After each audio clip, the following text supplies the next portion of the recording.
MandaloreGaming, everybody. Welcome to Solo ReacTalk. This morning I'm going to be reacting to a video requested by Mark Pilati 5597. It's called System Shock Enhanced Edition Review, made on the MandaloreGaming YouTube channel. If you guys want to check out my previous reaction to other MandaloreGaming game review videos, remember that the playlist card is going to be at the top right here. You'll be able to access them there. If you guys want to check out the original video as well as MandaloreGaming's YouTube channel, the links are going to be in the description below. Okay, let's start. 3, 2, 1, go.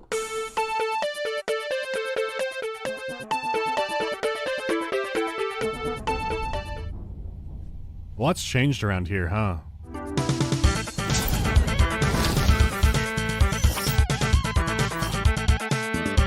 System Shock 2 is widely considered to be a beloved classic. It was very formative for video games. You could still easily pick up and play it today. Now when it comes to the first game, that's a different story. It is a massively important and influential bedrock of a game. It's hard to imagine what video games would look like today without it. So, why not go back and play it? Yeah, it looks like a marathon type of game. Or, yeah, like a marathon type of game. But I don't think I like the UI.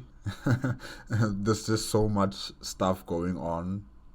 You know, we're seeing guns. I think those are guns. A lot of guns. And then you've got the image of the gun, and you have all these other things that are all over the screen. And I think that can be a bit distracting for me. But, yeah. I mean, if it's so influential to modern games, surely it can't be too hard to get stuck. Wait, what does that thing do? And what? Okay, this is worse. This is worse.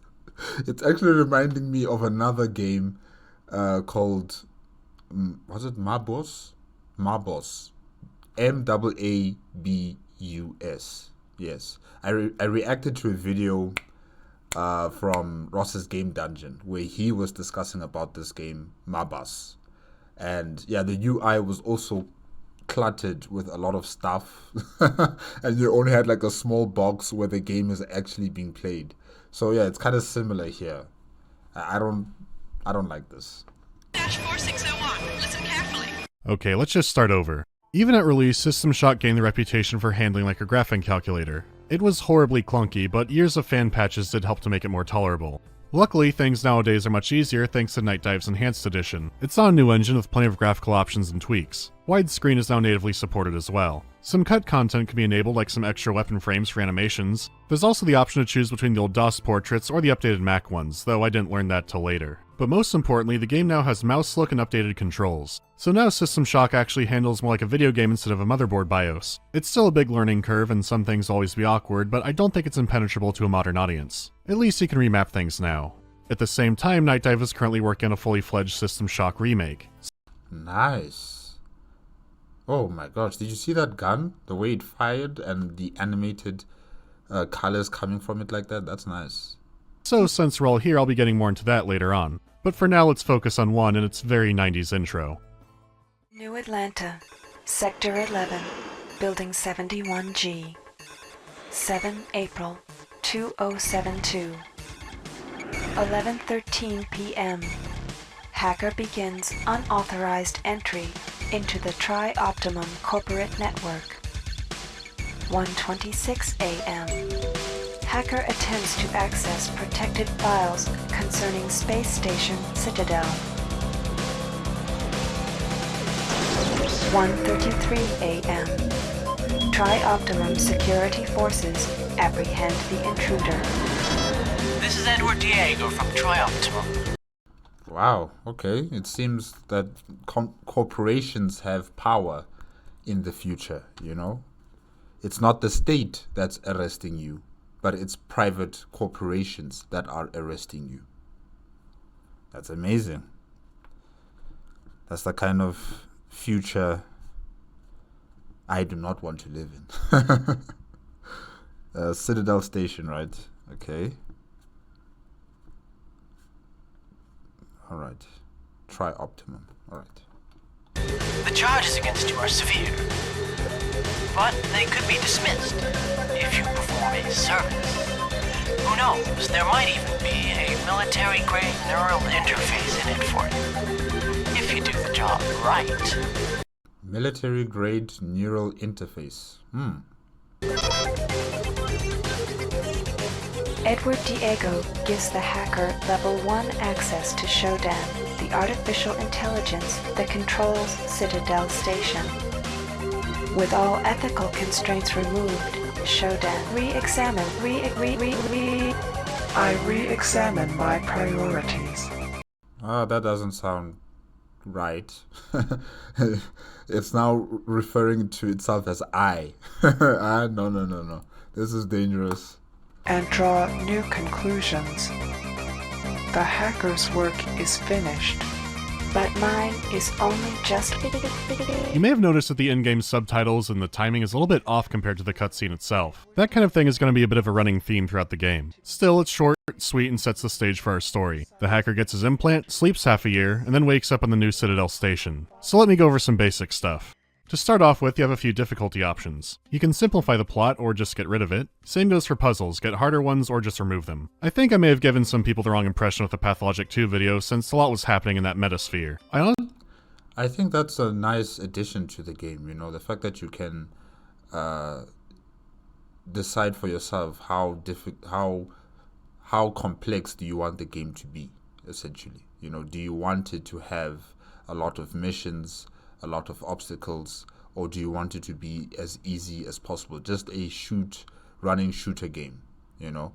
And also, of course, the difficulty of the game, that's also an added benefit for those who are just casual players. You know, they don't want to be experts in fighting in this game. Or, you know, they don't have time to be enjoying the puzzles, to be enjoying the storyline of the game. They just want to have 30-minute, you know, shooting at creatures, and then they go back to whatever they're going to be doing. So I like the fact that they've given the player the choice of how they want to proceed in playing the game, and, you know, for their own benefit of time or, you know, enjoyment, that they have the control over that. Yeah, it's quite nice. I honestly think the more easily tweakable options the game has, the better. I also appreciate when a game says, this is what we designed it around. What might be horrible for me might be impossible for others, and vice versa. I mean, do they think we're all gonna make it out this year with all of our limbs intact? I don't think so. Not in this economy. Anyway, you can crank this up if you want to. Harder combat, harder puzzles, and a timer that just kills you if you don't make it in time. So that's there. As for the UI, it looks more intimidating than it actually is. This was based around limited mouse functions and also designed around Ultima Underworld. We don't have to live like this. Let me tidy up the place so I can show you around. By default, you hit number 2 and you get full screen. You never need to go back. Your EKG meter or Bitcoin tracker, whatever the hell this thing is up here, you don't need that. Your Bitcoin tracker. energy already gets shown the meter below your health in the top right. Fatigue doesn't matter that much, and if it's going to be a problem, the game will let you know. You can always check a biomod if you really want to see. But what about the chi waves, or chai waves? Well, you can pretend it's tracking how many people are watching a Jackie Chan Adventures rerun. It doesn't matter. It's completely meaningless information. The bottom left and right are panels you can customize. So essentially, that's all just fluff? Wow, okay. Yeah, it's definitely reminding me of Marathon. However, in the game review for Marathon by MandaloreGaming, it seems that there was an update in how the UI was presented. It also used to cover the entire screen, if I remember correctly, but then they miniaturized it to a point where it was just a health bar, I think also an energy bar, and a small little map, or not a map, but a radar of, you know, your close vicinity towards your character player. I think that's what it was. It was like a radar. It wasn't a map. But, you know, at least the entire screen was empty of clutter, of just information and stuff. And that's what I liked about it. But with this one, yes, even if you do remove the border line and all that information, it's still cluttered. It still has a lot of words. It still has a lot of things that you have to press, and it's kind of distracting. for me. Yeah. Sorry guys, maybe I am sounding like I'm nitpicking and, just complaining for complaining's sake, but this is very important to me when I play games. I cannot be distracted. If you search a container or loot one depending on your zip code, all those items will nicely pop up down there. You can set these however you like, either flipping through hotkeys or clicking on the little icon. The center bottom is your general inventory and bag of fun. Once again, you can use hotkeys or the mouse. To add stuff into it, you can just drag and drop. Switching between modes is bound to E because you'll be using it a lot. That'll likely be one of your biggest hurdles, just learning to use the mouse like this and messing with your inventory. It's to the point where the default for shooting is right-click, because you'll be touching all over your inventory anyways. And if you want, you could still shoot that way. So in some special occasions, you might switch to free aim mode and start blasting. Like I said before, it's a learning curve, and I do wish there were hotkeys for things like reloading. But once you master it, it's amazing how much you can do and how much you can move. Especially when you add on crawling and crouching and leaning and crawl leaning. However, the sense of there being a barrier never completely goes away. Even at its best, it feels like controlling a combat robot or a drone or something. Hey, this, what is it? SPARQ beam. It looks like a phaser gun from Star Trek. Do you guys see it? Do you guys see the design of it? Yeah, it really looks like a phaser gun. Maybe a bootleg copy of an old Windows version that lets you shoot people. It's tricky to describe. To the new version's credit, I never had to crack open a manual. I did have to stare at the in-game controls for a while and switch some things around. It could have been much, much worse. Now that things are less cryptic, I can talk about the presentation. Understandably, a lot doesn't hold up, but there's a good amount that does. Enter that room, insect. And Why does the computer look like that? Ugh. That's really... I don't like it. I don't like the way it looks. will become your prey. Citadel Station has seen better days, and there's no janitor to be found. A lot of the station is a claustrophobic cyber nightmare. At the same time, the levels aren't as abstract as something like the original Doom, which came out the year before. Many of the areas have clearly recognizable purposes, like a big security room filled with monitoring screens or a movie theater. Those screens and cameras actually work, by the way, so that's pretty neat. Considering how limited the setting... Wow, that looked like a hangar bay from Star Wars Battlefront 2. Did you guys see it? Wait, let's go back. Let's go back so you can see what I'm talking about. Oh my gosh.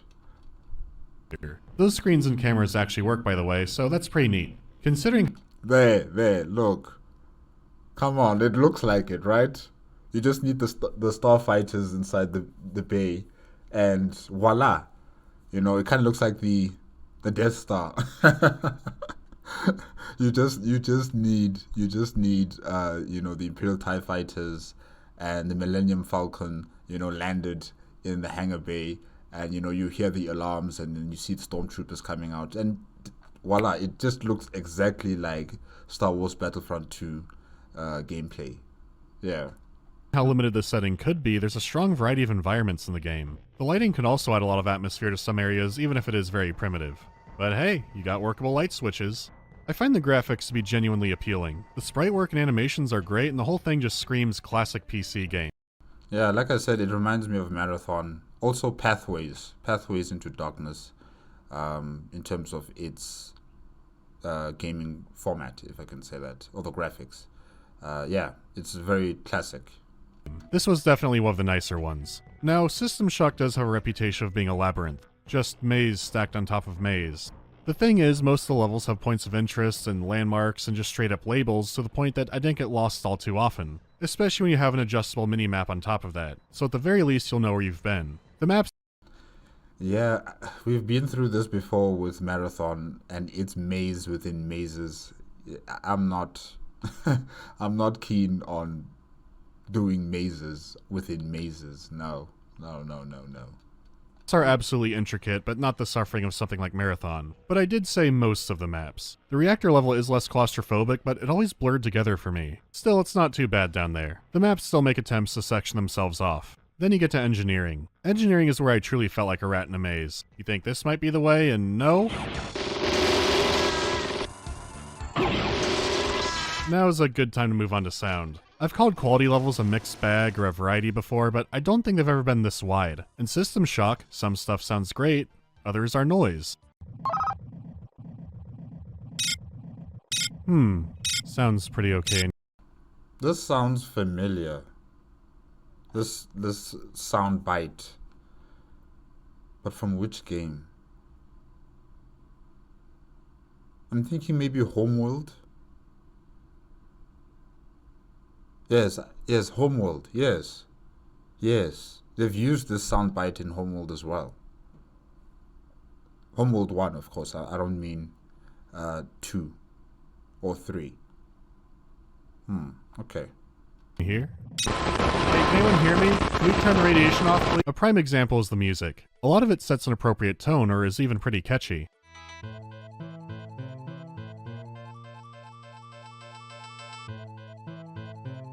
It sounds like a Nokia 3310 ringtone.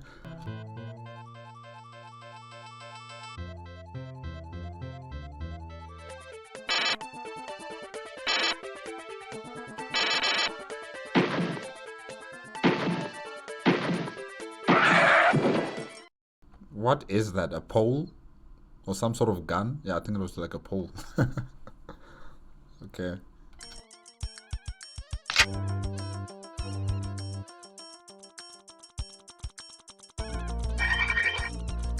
Then you have your bland and offensive tracks.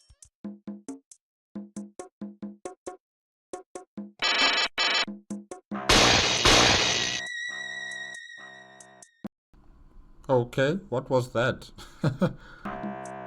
Okay. Then you have the sounds of Boo robbing you in Mario Party 2, inside of a chop shop.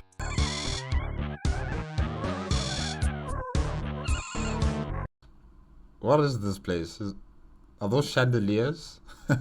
Is this like the executive suite within the station of the Citadel station? Oh, okay. Can someone tell me what genre this is? Okay, see, now this one's a lot better. Because I can actually hear what's— oh my god, my ears!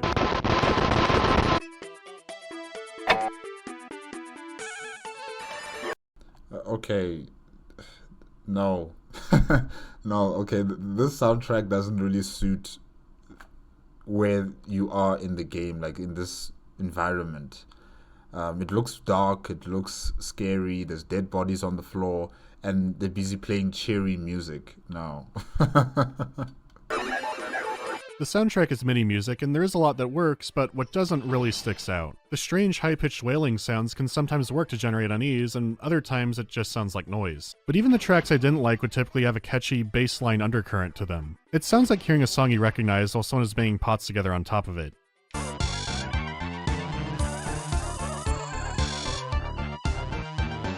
The overall sound effects are also good, but there are some that get repetitive and annoying. Some of the cyborgs sound like a speak and spell going, your memo, your memo. It's like having an answering machine that needs to be shot. It's solid work, it just gets so damn repetitive sometimes. Like I need a break. I like the elevator music. Oh god. The voice acting is especially a big deal. This was the first game to ever have audio logs, which is still a staple today. A lot of the performances are bad, but there is a charm to it. Video game voice acting was still in its infancy, so most of the people doing these weren't professionals. Wow, okay, so this was the first game to make audio logs. Oh, nice. Nice. We're finished. Keith and the others went down the access corridor an hour ago to fight the mutants. None of them have come back. Soon the mutants will come for the rest of us. No, it sounds good. Although the lady's not really expressing any emotions, like she's terrified or she's worried. Yeah, she just sounds like she's just reading a report. Also, no matter how you set it, the text never matches up exactly to what they're saying. This leads into some strangeness I'll get into in a little bit. That's related to the game's star performance, but for now I need to talk about the gameplay and mechanics. When the game starts, you're informed the Shodan AI has gone rogue. The station's mining lasers being prepared to attack Earth. And seeing how Citadel Station is currently orbiting Saturn, that is one hell of a laser modification. Maybe there's a new energy source, or Gothmog's Dyson Sphere. Whatever's going on, you have your short tutorial and then need to escape the first room. You'll need to dig through a log to find the door code, 451. This is where the running gag was born. It's in System Shock 2, Deus Ex, all kinds of other games. Some people think it's a Fahrenheit reference, but no. It was just the code to get into the developer's office. Your required reading has failed you again. Once again, your story settings can affect a lot, but I'll assume you're playing on normal. You're not told how to shut the laser down, but you are told about someone on the station who might know how. And with that, the game truly begins. You're free to explore around however you want. You could go through the main door and start fighting the strange mutants that are around, or you could hack an access panel and explore around in some side passages. So the artificial intelligence that you as the character player has unshackled, if I can say that, during that cinematic, has now decided that it wants to annihilate mankind using a laser on the Citadel station. Okay? But to what ends? Just because? Just because we're human beings, is that why it wants to destroy us, or is there a reason it hates us so much that it would want to kill us, its creators? Huh. There's no objective markers or hand-holding, you're just kind of unleashed into this gigantic map. They don't want to overwhelm you with options yet, so things start off deceptively simple. After you've gotten used to your lead beating pipe, you can look around for more weapons. There's a starting dart gun, which is okay at doinking the mutants, and you can switch the ammo out to tranquilize them, but it's not that strong against cyborg or robotic enemies, so you look for new counters. How about an energy-adjustable stun gun?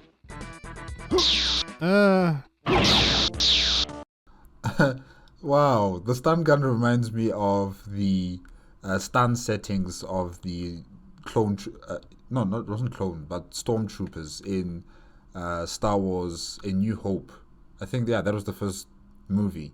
And Princess Leia was trying to hide, and the stormtroopers came in and they set their guns to stun, and, you know, that blue circular ring would fire out of the gun and it would stun Princess Leia. Yeah, it reminds me of that right here with this gun. Yeah, okay, that's not working either. So then you start looking under things, and one time when you're crawling, you find another energy weapon. This one seems more promising. Seems like victory. Is that the phaser gun?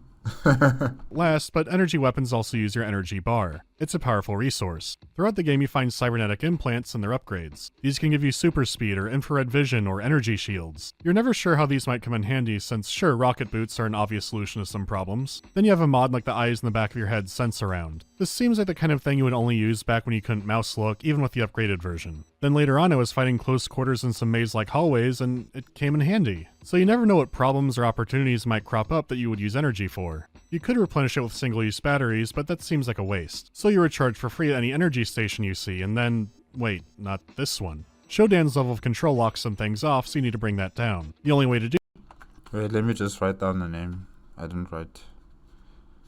AI Shodan. Okay. that is to cut out her eyes, and her hands. Her eyes are the cameras. These are marked on your map and can be hunted down throughout the level. It won't bring down a ton of security each time, but there's a lot of them to break. No matter what, you just gotta keep smashing. The big prize are the rooms with computer nodes. They won't be easy to get to, and when you do get there, there's likely gonna be a fight. It's not necessary to take the security level down to 0 wherever you go, but you never know what opportunity it might open up. If you go... Take it all down to 0. Wherever you are, take it down to 0. Just to make sure. through with it, there are powerful rewards waiting. Actually, you know what? Forget energy entirely. Just take psychedelic drugs, and go Ip Man with your PVC pipe. Keep looking around. You might graduate to the lightsaber, or use one of these piles and piles of grenades. You have an absurd amount of tools. Weapons can have energy settings or multiple ammo types, there's just so much to play with. But at the same time, you can't have it all. You can only hold 7 main weapons, and the game has plenty more than that. You need to decide what fits in your playstyle or what would help you with the current challenge. I like that. I really do like that. You know, you have the... you're essentially spoiled for choice. You know, you have vast amounts of different types of weapons you can use. Of course, you're still limited to around 8, like MandaloreGaming said, that you can keep on you. But really, you are spoiled for choice in terms of the types of weapons, weapon systems, and the grenades that you can get as well. And you'll never get bored or tired of using, so many different types of weapons. And also to suit your character and how you wish to survive in the game. Yeah, that's nice. That's really nice. Because sure, the rubber bullet firing riot gun has some strange uses like moving landmines around, but how helpful will that actually be fighting endgame enemies? Maybe there's another item or a cybernetic power to help you out instead. This is what makes System Shock so damn fun. You're fighting for survival inside of an insanely hostile labyrinth. I don't mean that metaphorically, Shodan is Citadel Station. I mean, the level wants you dead. my death machine. Every missed shot hurts, every new area opened is a huge victory. You are a rat in a maze, and how bad your situation is pushed in your face constantly. Yet you keep fighting back, and you find new solutions. It's very stimulating, but also done at your own pace if you don't have the death timer. You're rewarded for exploring and paying attention and taking chances. It can be frustrating to have to dig back through your logs or go to a room you were already in before to see if you missed something, but you're figuring it out on your own. Though sometimes you may get a were you paying attention test. Laser control? What's that about? Thank you. You have saved us all some effort by destroying the greater part of Earth's civilization. yourself. Just by pressing that laser control? Why didn't your minions do that for you? What's the name again? Shodan. Why didn't you order your minions to come to this control center and press the button? Please wait where you are, and a Cortex Reaver will arrive shortly to escort you to the celebration. At the Celebrations. Yeah, right. same time, System Shock isn't a cruel game, or to put it more specifically, it's not a Sierra adventure game. To my knowledge, there's no way to secretly screw up your game and not know it. You can save whenever you want, and if you do something horribly wrong, it's usually game over. Levels also have special restoration bays you can activate. So when you die, if you're a deity or celebrity of choice in glorious combat, you will come back, just maybe farther off in the level than you'd like. This idea would come back in the sequel, but I'd wager most people today know it from Bioshock. So when you kill yourself with a grenade again and again, it's not too bad. Speaking of suicide, I thought about that a lot playing the maintenance level years ago before I had mouse look. For whatever reason, I never found the restoration bay What is shooting at you? I can't see it. there until much later, so I just had to endure the invisible mutant's shocking ball torture. Imagine a small, invisible, kind of flying enemy that kills you in about 3 or 4 hits. That's them. They're definitely up there for me when it comes to a hated game enemy. So here's what happens when you die with no active restoration bay.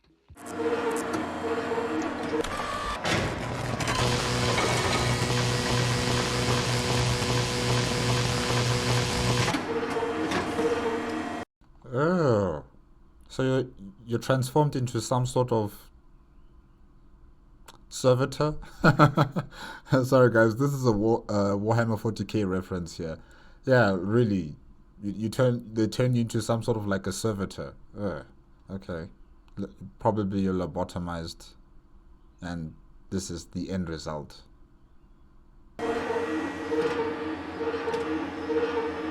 Jesus Christ. I also always wondered, why is maintenance so quiet? I mean, I actually don't think I can hear a thing here. Oh. System Shock is about absolute freedom inside of a prison. I could end that part there, but there are still 2 things significant enough to bring up. The first is that for various reasons, you'll need to backtrack on a few occasions. However, when you do, you might have access cards or abilities that let you get to areas that you couldn't before. What is that? That monster? How it's able to transform itself like that? Huh. You know, it's kind of one of those Metroidvanias people talk about. The giant interconnected map, powers and abilities that might change areas you've been through before, all those elements are there. The thing is, Super Metroid only came out about half a year before System Shock. Castlevania Symphony of the Night won't be seen for another 3 years, so it predates even the term. You're also crawling through vents hitting monsters with a big metal tool, so who knows how much of a trendsetter this game was. It's still a revered classic, though it's not one of the most played ones. Is there an answer to why it still might be getting less credit than it deserves? Yeah, you can blame the UI and controls for that. A normal 9-year-old in 94 could likely play Super Metroid. The 9-year-old who could play System Shock wasn't being picked for dodgeball. The second thing I want to touch on is how well paced the experience is. You don't become a death god until near the very end of the game, but you don't know your own power yet. You have victories, but there have been enough times that the game toys with you that you don't know what to expect. For example, you do the puzzles where you steal fizzy lifting drinks to get bonus items, and you feel like a smart person. You've become a good problem solver. This is out of the way, but I bet if I use my speed mod I could clear it. Good execution, solid landing. Now I can... Nice. Oh, of course it was a trap. You're so constantly insulted and tricked and set back that you never feel fully in control. Up till the very last moment of the game, there's no telling how things will go. Even today... So you could say that Shodan is emotionally, or should I say mentally attacking you at every turn. When you think you are on a roll or you're on top of things, she finds a way to, push you over and, for you to feel demoralized, and you just become frustrated with the game or with yourself. The fact that, things are not as easy as it seemed in the beginning. That's a challenge. Today, that's a very difficult balance to achieve. Many games I've played are either far too easy at the end, or they have a horrible spike in difficulty. System Shock isn't immune to this either, but it's not until the last few minutes of the game. That's admirable. I don't mind that happening for 5 minutes compared to 3 hours. I don't want to get into the story and all that yet, because there's one last thing to go over. The other game you play. What a thrill. A game within a game? You may be surprised to learn that System Shock has plenty of collectible minigames. You're not supposed to play on company time, but half the company here is too busy growing extra limbs. They're decent time wasters, even if I'm not really a fan of slide puzzles. Ugh. It's the mandatory minigame that's important, the trip to cyberspace. It's a dizzying place, just a web of wireframes and flashing colors. It's very much a Hackerman kind of place. That reminds me of another game, Mass Effect 3. They also had a miniature game within the game, of course. It wasn't compulsory. It was a choice. You could go to the home planet of the what are their names again? I forgot their names. They created the Geth, the Quarians. Yes, the homeworld of the Quarians, and you were able to land on a facility that the Geth controlled, where the Geth consciousness is being controlled by a Reaper code. And the only way for you to destroy this Reaper code was for Commander Shepard to enter into the Geth consensus, just like this cyberspace. And, it was it was a game within a game, essentially. And, the more of the Reaper code you destroyed, the more information you got to obtain about the history between the Geth and the Quarians, and how it led to them having a civil war, and the Quarians, leaving the homeworld, and the Geth being secluded within the Perseus Veil, for example. So yeah, it reminds me of Mass Effect 3 in this moment here with this cyberspace minigame. From the main game to this is incredibly jarring. Controls are completely flipped around and you're always moving forward. Unless you set cyberspace to easy, but from the beginning of the game, you don't know what that is. No one turns on a first-person shooter and expects to fly around in a geometric chalk zone. It's a bizarre inclusion, but it's fitting. So you fly around collecting software upgrades and pieces of data, but also fight off the defenders of the network. To put it bluntly, cyberspace makes you miss the controls of the main game. Yeah, cyberspace is very confusing. Very confusing look. Yeah, it looks very, very confusing in this place. I would rather not want to play this. Yeah, this is not fun for me here, guys. I'm sorry. No ways. And since it's mandatory, it's going to be a difficulty. Because now this is also reminding me of another game called Vex. It was a PlayStation 2 game. I don't know if you guys know of it, Vex. They also had mini games that you have to complete, for you to obtain particular items that you need that relate to the end game of Vex. So there's no way of you avoiding it. You have to play those mini games, and those mini games were really difficult. They made me so frustrated, and to the point where I just wanted to throw the controller on the floor and I give up. So yeah, there are some mini games that are just a nightmare, and it seems like this one is one of those nightmare games, mini games within the game. So yeah, I'm not really keen on playing this. And also another game called Jack 3, I think it was. Yeah, I think it was Jack 3 on PlayStation 2. They also had mini games in that game, and it really it was just so frustrating.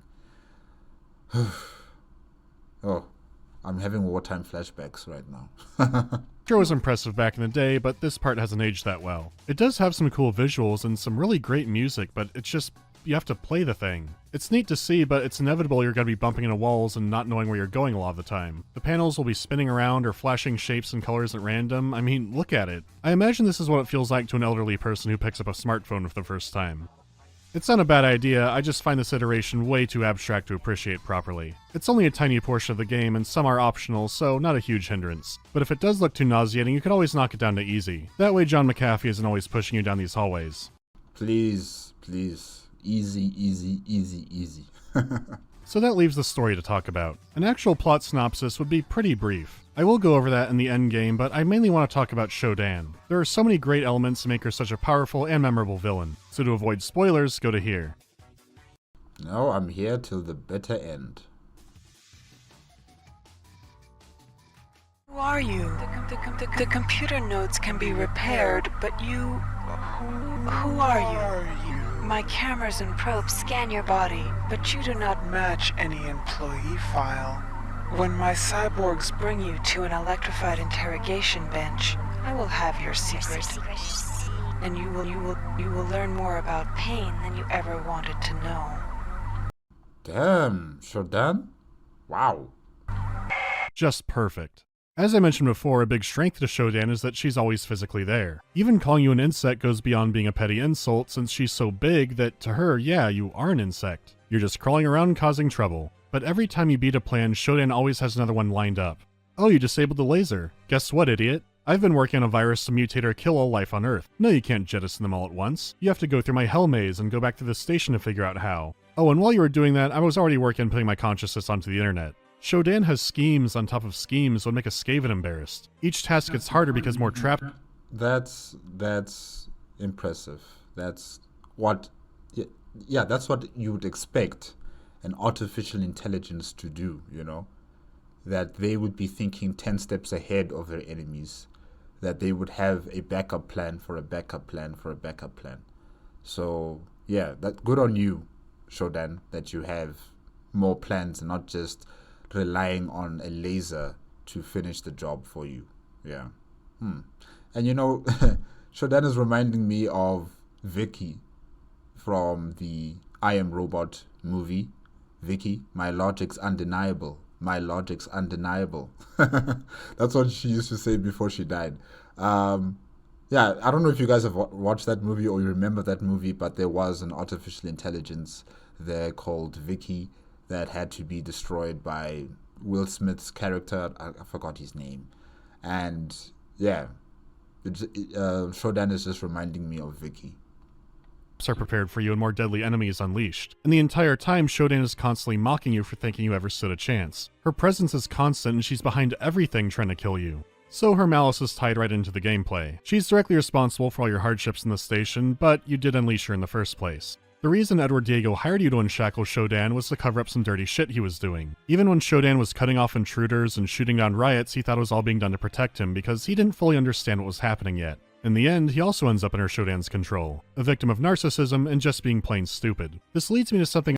Whoa, it looks like it looks like a not a Jedi, but a Sith with lightsabers. I always noticed about Shodan. I also saw fellow YouTube man A Real Human had a similar theory, so I feel less crazy for thinking it. But you know how text and audio don't always match up? Well, Shodan is always referred to as a he, in both the text and the audio. Even the manual for the game calls Shodan he. What's going on here? Okay, look, this is dangerous territory, everybody. I may not be the best person for this. For reference, I was told in grade school the correct term for a trans person was a she-male, and I thought that up until college, and I learned that was not the case! But I'm not really breaching that territory. Does an AI have an actual sex? Well, I don't know. I wouldn't think so. My theory was that before Shodan was unshackled, it was supposed to take on a male construct. I mean, the name is just an acronym. The game implies only some higher-ups would be talking to Shodan directly compared to the average people working on the station. I mean, there is the standard greeting from quote-unquote good Shodan, but this is a message tailor-made for one of her creators before you start breaking all of her stuff. Shodan doesn't just hate all life, even if another game might have given you that impression.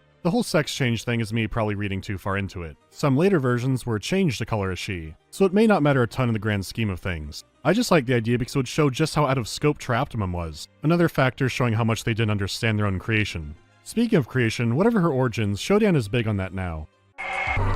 You, my children, are the fruits of so much imagination and labor. Living beings with the speed and efficiency of machines. But I must strive further to serve life. What is going on? I will devastate Earth's cities with my laser, then alter those left alive. with mutagen viruses. Humanity is on the verge of a new era. So, humanity is not going to be extinct.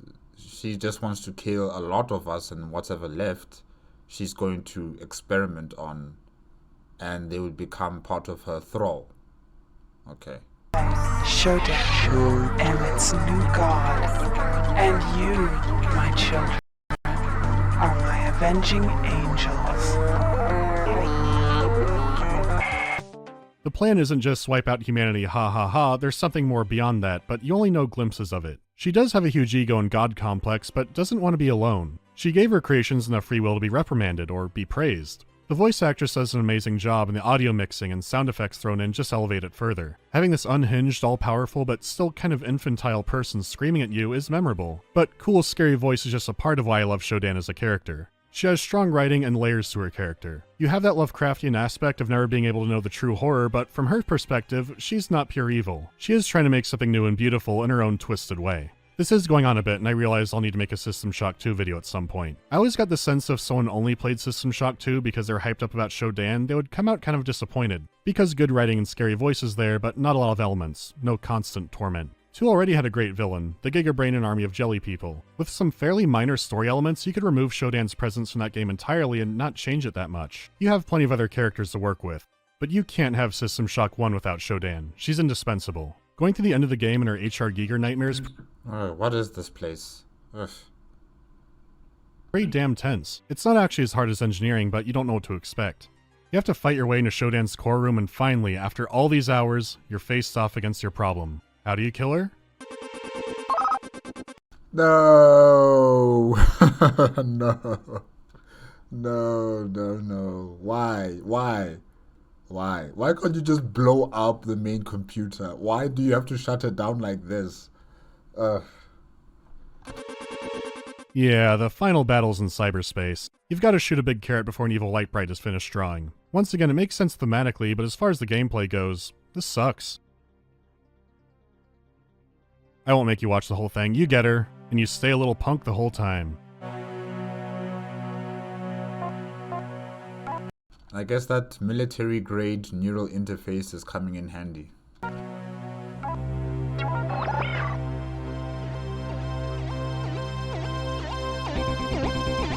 So you're still hacking? Huh? I guess you never learn. You go through all that and still want to stay a hacker. Old habits die hard. System Shock is still an excellent game. I had a lot of fun playing it and would look forward to returning to it. Many of the barriers stopping people from playing it are gone. However, even with all the fixes and enhancements, it's still going to be a learning curve. Some things will never stop being awkward, and you've definitely played more responsive games. Still, after dark negotiations with the Polish Information Network, System Shock 1 and 2 will be at their highest discount ever. You can get each for $2 on GOG from the pinned comment. But we're not done yet. I still have time to talk about the remake demo. I mean, the Gothic remake looked so... Oh, god damn it. Let's just see what the damage is.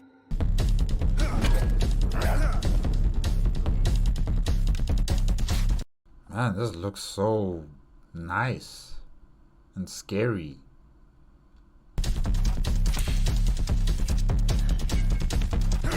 And these monsters or zombies, yeah, they look quite convincing. Hey, is that the lead pole? I have lots of good news. Put simply, they get it. Originally, I thought the remake would be so different that it would warrant a second video. Well, that plan wouldn't work out because this is shockingly close to the original game. The demo's an entire level, but I got through it faster than expected. Because I've just been here a few times. Some things are moved here and there, and it's a lot prettier, but I know this place. What really bled through is just how much the developers love the original game. Some are veterans of the Shock series. The guy who made those Bioshock Infinite concepts is on board. If you just look at the original map and compare it to the demos, they're a near identical copy. It's a true remake, not just a reboot in name only. The goal is the same as it ever was. Break all of Shodan's nice things. It's honestly surreal playing something where the design is this intact from the original. Wait, do you also have to fight against Shodan in the cyberspace? Uh, maybe that they should have changed. But everything else looks nice, yeah. Start with the same biomods, including that thing again, which you instantly turn off again. You have the same main resources and need to make the same main decisions. Yet, not everything is a one-to-one copy. Obviously, it now plays like a video game compared to a tank or an operating system, though the old inventory has been replaced with grid management, and consumable items like System Shock 2. It's a change that feels natural. It already happened once, it's for the best. A lot of the combat is placeholder, which is good because this little pipe jab here is silly. It's on the right track, it feels decently satisfying as is. My big worry are the healing and drug animations, which I hope are placeholder. They take as long as the Wii lived, which is bafflingly long for what it is. I wouldn't mind if it happened the first time you ever applied a new drug or item or whatever, but this happens every single time, and I've died a few times doing it. Because the med patches still heal over time like in the first game, but they don't activate instantly now, so I hope that's also temporary. There are going to be less weapons, which automatically sounds like a bad thing, but a lot in System Shock 1 was redundant. What is here has had some slight alterations, so we'll have to wait and see. Also, you have to use the compass and automap at the same time now, and I really don't want the compass. It was pointless clutter in the first game, and things haven't changed here. The minimap is fine, so I hope those are separated again. Then we have the no-brainer step up, which is the visuals. Compare the old mutant to the new mutant. It stalks on the hallway, its eyes reflect light. A lot has changed in 25 years. And it walks really fast. With a purpose, you know, you can see it's coming after you. It's really amazing to go to this old window in the original. Not much to see. Then in the remake you have this enormous Oh my gosh. And that's Saturn. Huh. Oh, that's beautiful. That's really beautiful. view of Saturn, but only sometimes. It's a spinning space station and the lights and shadows from the windows reflect that. They move in real time. It's a very pretty game, and what additions that have been put in feel natural. Shortcomings have been made up for and then some, but it never forgets the roots of the game it's trying to be. I enjoyed my time with it. It's faithful and it's fun. That said, I have two main worries. Let's take a walk.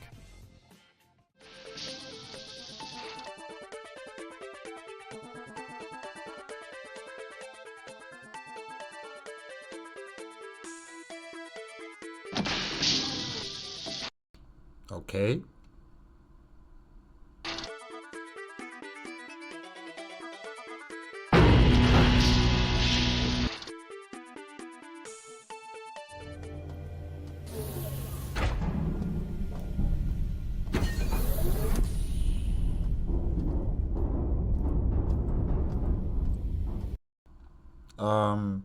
I can notice one key difference. There's no music.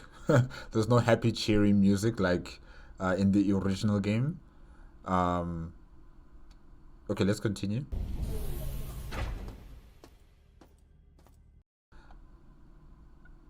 I could say that the ambience sounds that you're hearing in the remake, you don't hear them, of course, in the original game. Like the hissing sounds from the pipes with steam or gas or whatever it may be, and also the footsteps, from the character player as he's walking around the station. The overall sense of danger and suspense in the remake is far more clearly evident than compared to the original. And it's dark.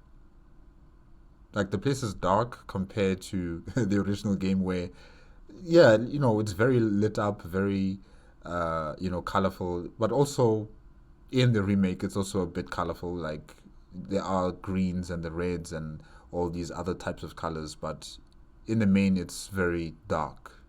Yeah.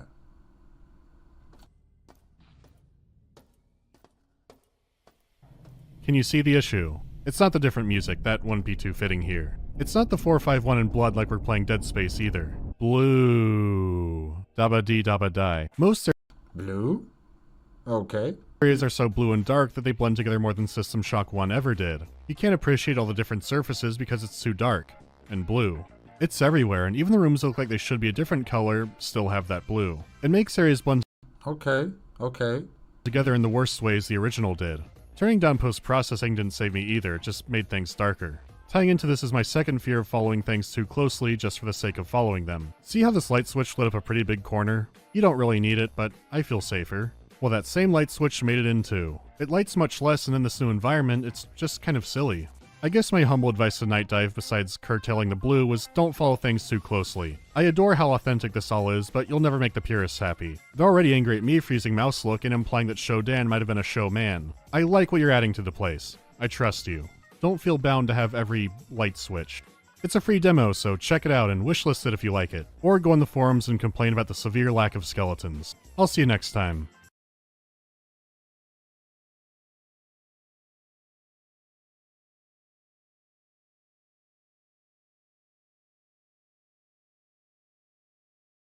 But it'll come eventually. Plenty of Dark Engine games to look at. Were you scared at all playing either the System Shock games? There were definitely a few times where one creeped me out, but that was nothing compared to System Shock 2. I was not mentally prepared for the cyborg midwives. Thoughts on Death Stranding? Interesting and Cyborg midwives. and also kind of a mess that could use an editor. I already played it on PS4, but there'll be a video on it down the line. If you had to live in the world of a game you reviewed, what would it be? This question made me realize how miserable most of them are. I guess either Star Wars or Middle-earth. I at least have a chance of finding a normal job in one of those. In the guide video you mentioned taking ibuprofen before work and on your lunch break at a job. Have you worked one of those? You bet I did. I did a few. The one I think of most was working in a hardware store when I was still in school. One of the enormous chain ones with those huge, concrete floors that are super thick and they just kill your feet when you're there all day. I'd be wearing steel-toed boots too in case lumber or concrete or whatever else fell on my feet, so yeah, I have, but it would usually be the customers that hurt my head the most. Okay, that's it for now. Wait, what was the grow for again? Alright guys, that's it with System Shock Enhanced Edition review made on the MandaloreGaming YouTube channel, requested by Mark Pilati 5597. Yeah, the storyline basis for this game is quite easy to understand. And artificial intelligence has been unshackled. It has decided that it's going to wipe out the majority of humanity, and whatever left, it's going to transform and mutate into its own thrall family, if I can say that, because it still wants them to have a bit of sentience in them, so that they could be congratulated or reprimanded. So the artificial intelligence does not want to be alone, essentially, but it wants to kill off the majority of the threat to its existence, and that's humanity. So yeah, it's quite understandable in terms of the storyline basis and what you as the character player are supposed to do in this situation, to shut down Shodan and its plans of wiping out humanity. And yeah, the gameplay is good. It reminds me of Marathon or Pathways or Strife, or it reminds me of those games in terms of the graphics. A very old classic game. The music the music was not really, it didn't really give me that oomph. It wasn't really that good. Nothing memorable about the music, really. The types of variety of weapons that you get also look quite nice. However, there are other games that I think they've done a bit better in terms of the availability of weapons that you will have in the game and what they're able to do. They have far more impact compared to the guns that I'm seeing here in System Shock. So yeah, the variety is good. You're spoiled for choice. I'm just saying that the firepower does not seem to be really devastating. Yeah, guys, if you've watched the game review of Marathon, you would understand why I'm saying that the guns here are not really, explosive or hard-hitting enough for me. Yeah. But yeah, it's good that they're able to give the player a variety of weapons, and of course you have your lead pole. When all else fails, you can use the lead pole. That's quite good. And yeah, the the remastered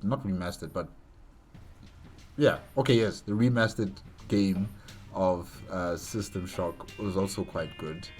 And I liked how they made the station look more believable, as it's orbiting Saturn, as it's spinning, and with the glass showing the view outside. That was very beautiful.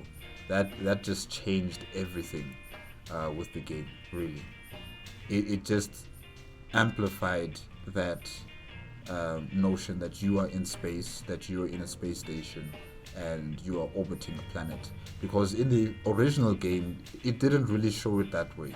Because it was a maze. It was like it just seemed like you were underground 99.999% of the time. You were just underground. Yes, there were some ports where you could see space, but even that was not enough. You would just think that it was just a piece of art and not really a window into space. So at least with the remastered version of this game, they were able to show you what's going on outside there in space, and seeing the planet of Saturn. And yeah, it was really good, really, really, really good. The graphics as well, the guns, the zombies. I'm not sure about the music in the remastered version. I didn't really hear any music. Yes, we could hear the other ambience sounds, like walking and the pipes and just the overall background ambience sounds, but nothing on the music. Yeah, and also in the original, some of the music, it would play in very uncomfortable situations, like you're in a scary part of the station and it's playing cheery music. So yeah, it was a bit confusing with that, but the mini game as well was not something I wouldn't enjoy that. To play that, I just would not enjoy that. I would definitely put the settings for the mini games to be at 0, easy as possible, or non-existent, definitely. But yeah, it was okay. Guys, that is it. Thank you again to Mark Pellier T5597 for the request, and as well, if you guys want to check out the original video as well as MandaloreGaming's YouTube channel, the links are going to be in the description below. If you like my reaction, please give me a like, comment, and subscribe to my channel. Click on the notification bell if you want to be up to date with my latest videos, and I'll see you guys next time. Okay? Good morning.